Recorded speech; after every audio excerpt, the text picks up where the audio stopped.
Buskalan, Kalinga.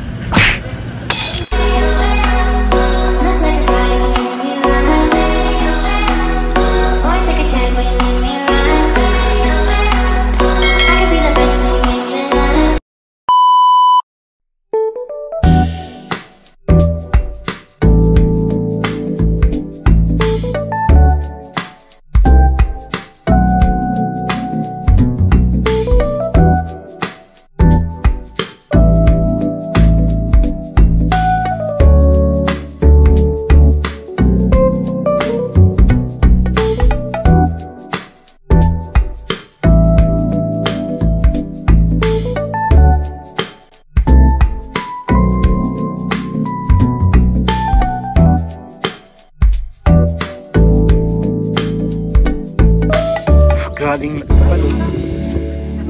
Sige na, akit ka na. Ay, baba. Grabing lamig dito guys.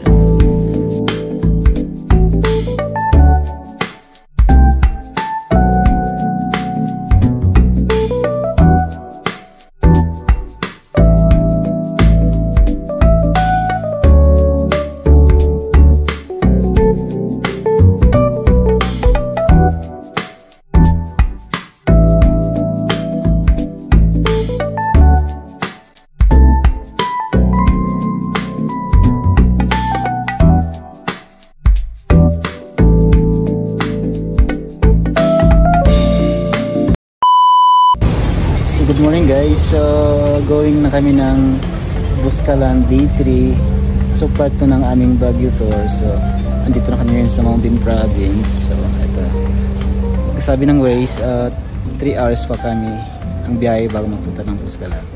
So tara, ito yung view niya. So dumaan kami sa mga bundok. Ayun, mga bundok na yun. So ayan, so naghinto lang kami para mag CR. Hindi naman masyado malamig. Ayan yung bundok niya.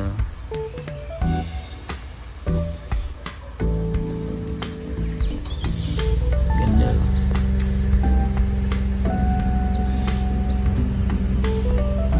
Yung daan dito guys, yung sa bundok dumadaan.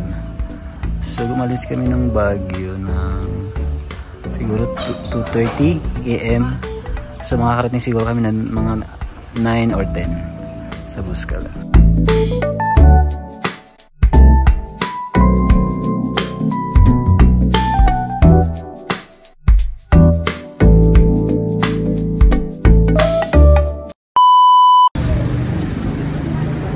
Lamig niyan. Ang lamig niyan, mga nakaw. Ang lamig niyan, mga naka-costume, bahat. Lamig ng hangin niya eh. May estudyante na lakas. Buntok kaya pala.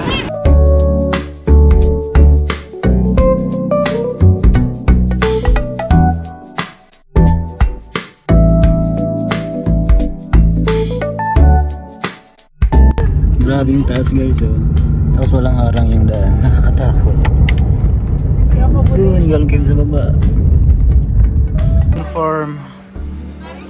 Pangatlo na to, Chena. So bago pumunta doon, kailangan mag-register. Touchdown Buskalan. So andito na kami kay Apuang Od. So dito kami nag-park ng sasakyan. So ngayon, paakyat na kami. Ay, pababa pala. Doon din yung staycation namin sa taas. Let's go guys, samahan na kami. Tara! So yun ang aakyatin namin. Eh, yung bahay ni Apo Mang Od. May mga naglalakad dun oh. Ayan, galing din sila dito. So dadaan kami dito sa baba na yan. So let's go.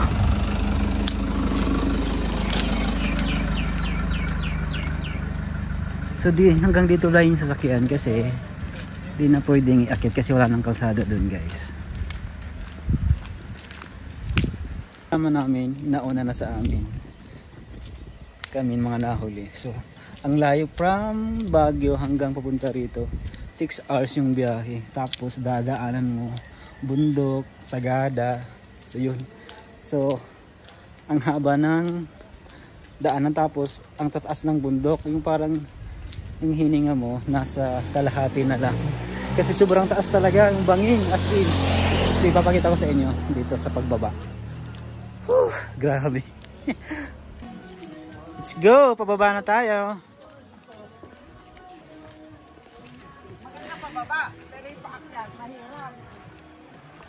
May experience natin yan. Pababa muna. Ang lalim oh. Lalim ng bangin hanggang dun.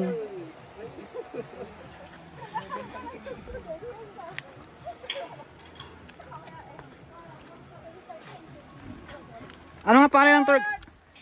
Hello. Kumusta? Ano nga pangalan ni Kuya? Brent? Yung tour guide namin, Brent. Si Kuya Brent.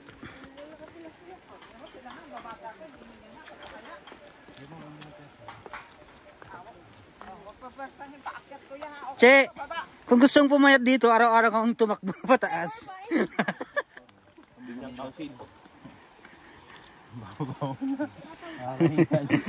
Huwag nyo lang persenton. Dahan-dahan lang daw. Dahan-dahan lang. Pag pahinga, pag pagod, pahinga. Baka mag-collapse. First time, yun. Dahan-dahan lang daw. Grabe, malalim to. Oh. Pero may tour guide naman kami.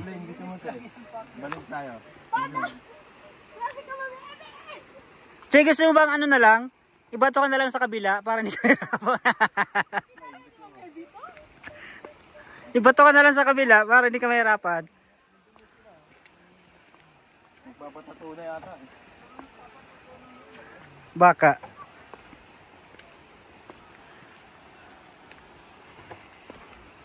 Nakalokohan ni Ebili. Dinamay tayo. Dinamay ng dadamay. Okay na yan. May experience naman natin. Okay lang doon, pababa, wag lang paakyat. Paakyat, pababa na kami. So, ang hirap ng hagdan. So, dapat mag-ingat dito kasi malalim. So, malalim yung hagdan. So, yung mga gamit dadalhin namin sa stay house. Tapos, yung mga bisan lang yung dala-dala namin. Kasi, mabigat. Saka yung daan, paakyat. So, mahihirapan magdala. Hi, Dods! Kumusta? Eto, Kaya pa?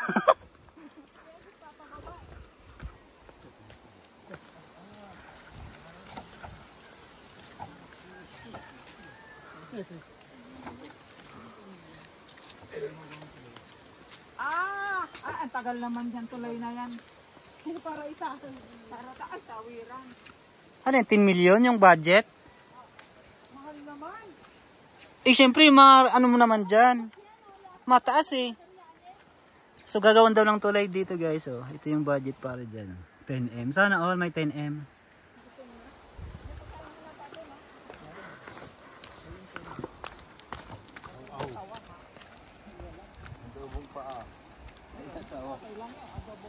So, 30 minutes walk. Paakyat. Pababa. Pababa muna pala. Kasama na paakyat.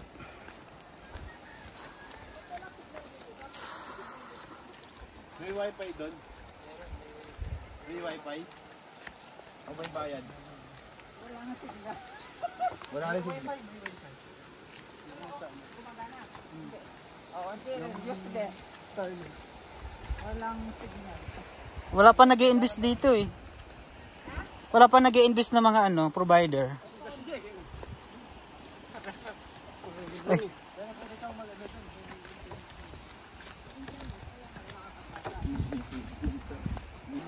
Malapit na tayo sa ilog. Nilagyan lang nila. Ayan na ang ilog. 1 for on. 1,000 steps to ah. Pwede yung kotse na lang dumiretso doon? Sinahirapan mo pa kami? Sabi mag-invest ka na kasi. Ilagyan mo na dyan.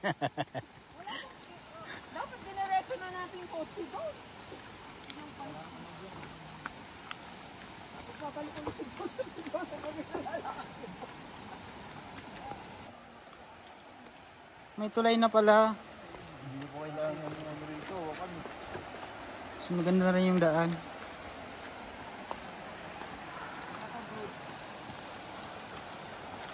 Ito na yung tulay.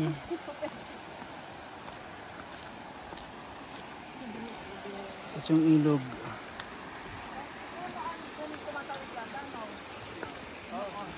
Dati. Kasi yung mga vlog na nauna may lumusong sila sa tubig eh. Dito na kami sa tulay. Maliit na tulay. Ayun o. Ayan. So doon kami galing sa taas. So ang lalim nung pababa.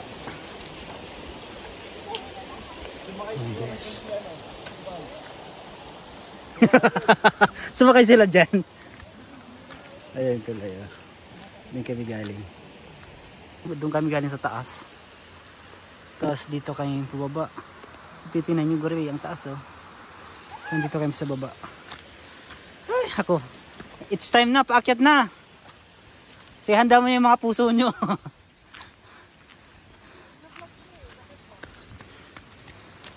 Ito na yun, ito na talaga yung final. Ito na yung, tinan mo. Ito na yung final. Nag-supply na lang ako pikit mata. Dito tayo magkakaalaman.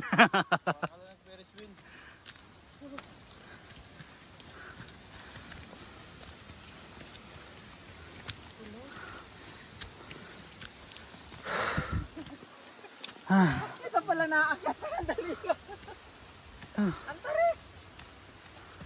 Dahan-dahan kayo, baka mahulugan ako dito. Mahulog ako di sama siya.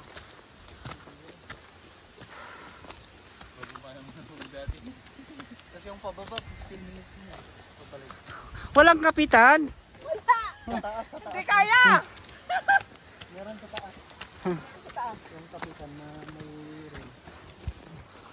Medyo careful lang talaga kasi walang hawakan yung hagdan. So delikado bangin sa baba. So kailangan mag-ingat talaga yung hakbang. Tapos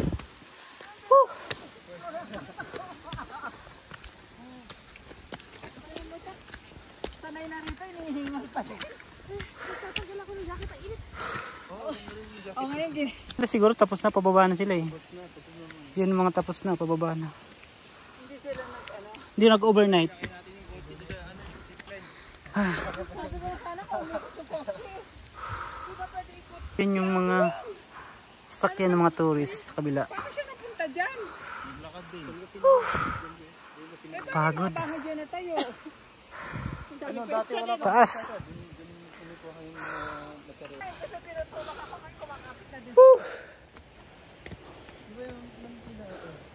Once in a lifetime talaga, memorable. Asan pa? Ayun po. 10 minutes lang. Si Kuya. 10 minutes ha. Kasama na yung ano dun ha. Oh, tubig. Tubig. Oh. Po, oh. Doon na lang ko ino. Pababa mo. Wait na taniman ng palay. Cute. Tapos, ayan o. Bukal. Natatakot ako eh.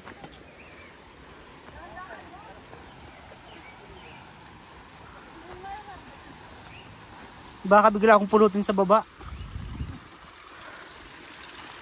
Wow, may maliit na. Ganda. Ay, hindi pa rin kami tapos umakyat. 30 minutes na paakyat. Siguro naka 20 minutes na kami. Mga naagang pumunta.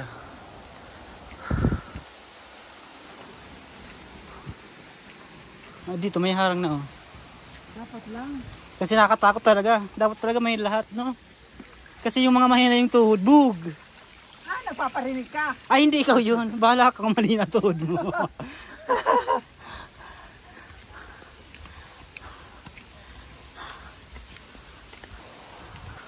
Ang liit naman ng palayan. Ah, punla? Oo, punla. Ah, oo.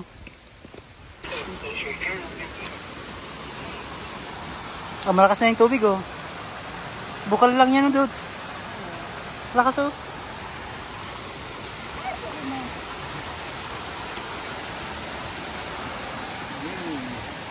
Lapit na tayo. Lapit na talaga. Malapit ng bumigay. May pagpa dun sa taas oh. May mga pagpa oh. Ayun. Ulit na tuloy ulit.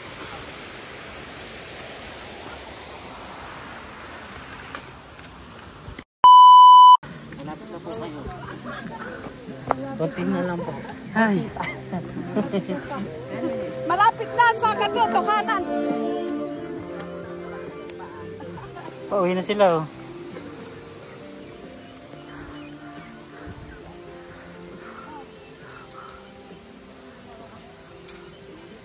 Nagsindi pa.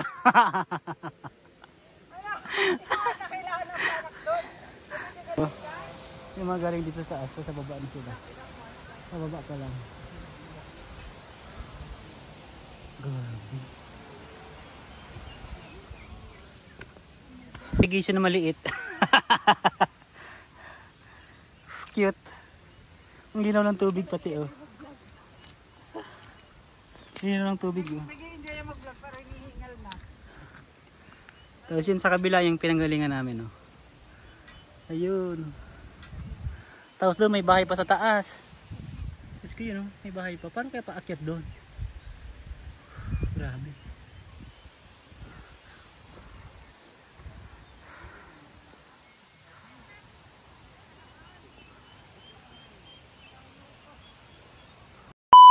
Actually, magandang tumira dito pero nakakapagod.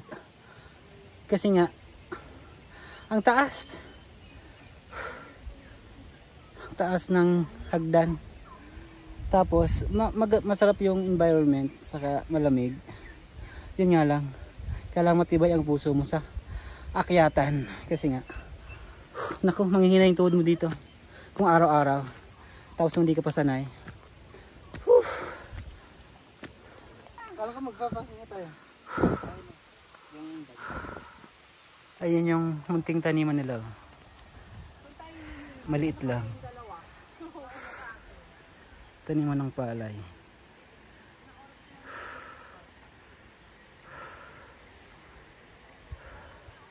Zipline guys oh. Ayan kita oh. May kasama siya? Wala.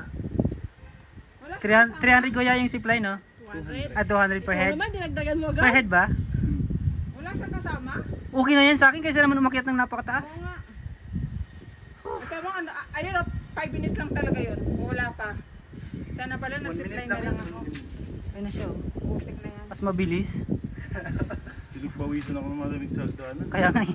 Nagugutom na nga ako eh. Nagugutom na tayo tapos Ito yung parang ano nila pahingahan dito sa taas. So, andito yung mga channel ng mga nagbablog, yan, nagdikit sila ng mga stickers diyan. Tapos diyan meron din mga stickers. Since ako hindi makapagdala ng stickers ko, so wala akong ididikit diyan. Tapos mayroon pa tayong final steps. Yan sa taas oh, paakyat pa. So, mayroon pa tayong final steps. Tara na, tapusin na natin guys para makapapahinga na tayo. Let's go po. Ito na lang po ba yung last na ano? Last na to kuya?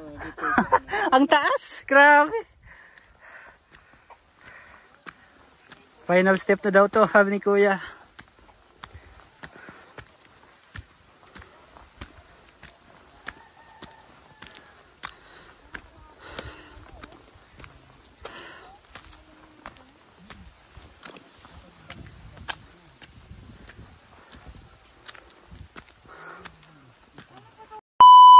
Finally.